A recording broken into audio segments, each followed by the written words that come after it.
मिसाल मुंबई आणि ठाणे महानगरपालिकाच्या संयुक्त विद्यमानाने यापूर्वी इंदिरानगर, डोंगरीपाडा, पाटलीपाडाच्या जे परिसर होता त्याची सुशोभीकरण, रंगरोटी आणि स्वच्छता आणि त्याशिवाय आरोग्य आणि शैक्षणिक संदर्भात जे काही आपल्याला कॅम्प्स घ्यायचा होता ते अजून करण्यात आला होता। आज आपण प्रत्यक्ष रेतीबंदरच्या ह्या परिसरामध्ये आपला हिच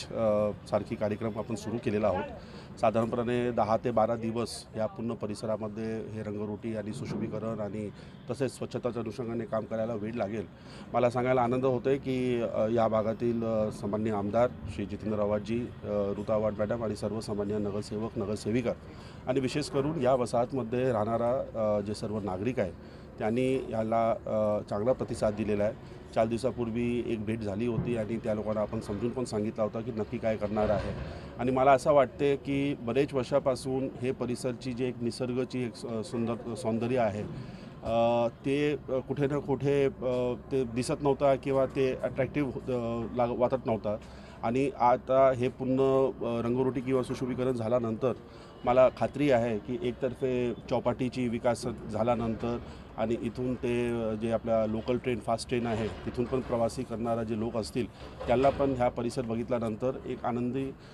वातावरण दिसेल आणि मी विशेष करून रुबल नागी मॅडम आणि त्यांच्या जेवढं टीम आहे मिसाल मुंबईच्या त्यांच्या मनापासून मी आभार व्यक्त करतो आहे की त्यांनी पुन्हा ठाणे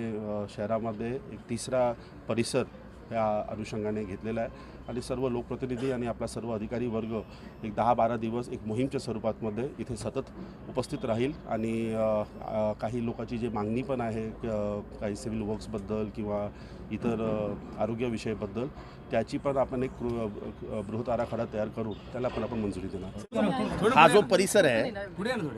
जो परिसर आहे त्याची ओळख पूर्ण भारतात होणार आहे। तुम्ही जसं नैसर्गिकरित्या बघितला तर तुम्हाला समोरच्या बाजूला नाशिक हायवे दिसतो। तुम्ही जर इकडे बघितला तर भारतातनं मुंबईकडे जाणाऱ्या सगळ्या ट्रेन्स इथनं जातात। म्हणजे हा परिसर जेव्हा सुशोभित होईल, ह्याची रंगरांगोटी होईल, ह्याचं जेव्हा विद्युतीकरण होईल तेव्हा भारतभर ह्याची चर्चा होईल की भारतातला हा पहिला प्रोजेक्ट असणार आहे। आणि मी विशेष करून नेहमी सांगतो, सगळी सोंग आणता येतात, पैशाचं सोंग आणता येत नाही आणि म्हणून संजीव जयस्वाल यांचे आभार मानले पाहिजेत की ते उदार अंत करणारे गरिबांच्या सुखसोयींसाठी वेगवेगळ्या, आता रुबल मॅम एका NGOची प्रमुख आहे, अशा सगळ्यांना एकत्र करून मानसिकता बदलवण्याचा प्रयत्न करतात। कोणी अधिकारी इतका वरती सोडून गेलेला आजपर्यंत मी बघितलं नव्हता। एवढी काळजी की लोकांना ड्रेस द्यायचे, लोकांना ज्युपिटरमध्ये घेऊन जायचं, एवढं करताना मी कोणाला बघितलं नव्हतं। त्यांच्या तोंडावर मी स्तुती करत नाही, मी उघडपणाने बोलणारा माणूस आहे आणि त्यामुळे मला वाटतं की ह्या परिसराचा जो बदलाव होणार आहे ह्याला कालांतराने संजीव जयस्वाल नगर म्हणावं लागेल, इतका हा सुंदर करण्यात। थाने में ये हमारा तीसरा स्लम एरिया है, तीसरा एरिया जिसमें हम काम कर रहे हैं। इनिशिएटिव का नाम है मिसाल मुंबई, जो अब मिसाल इंडिया है, क्योंकि अब हम 12-13 डिफरेंट स्टेट्स हमारे जो देश की हैं उसमें काम कर रहे हैं। और थाने में हम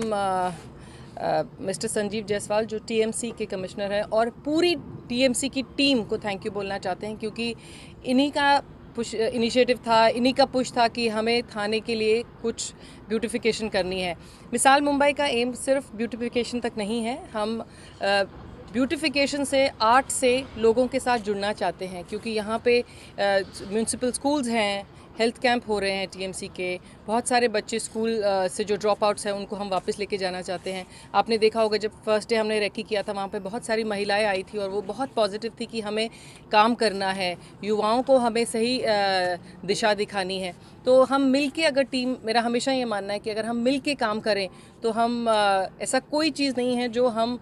जिसको हम इम्पॉसिबल बोले, हम आगे कर सकते हैं। And I am very thankful to mister Awadh and mister Jaiswal for bringing us again to